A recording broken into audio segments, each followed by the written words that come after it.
Apologetics seeks to give credible answers to curious questions. Which translation of the Bible should I use?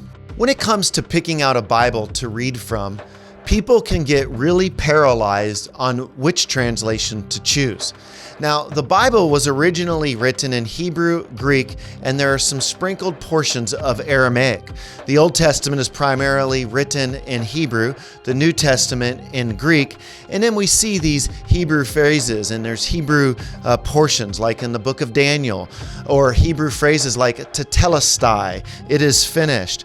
But that begs a bigger question. If the Bible was originally written in the Greek and Hebrew and a little bit of Aramaic, what should we as Christians who in particular speak English, which translation should we choose from?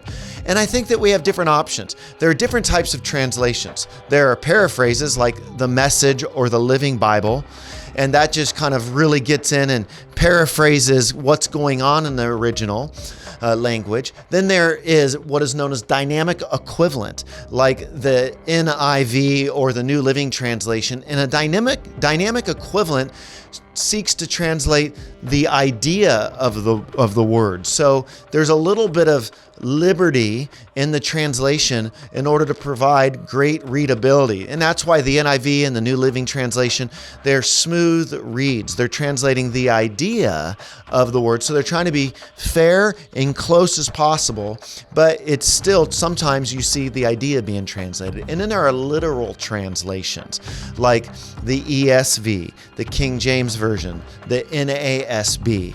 And these type of versions strive to translate word for word as best as the translators can. There's not always this direct correlation. That's just the way language works.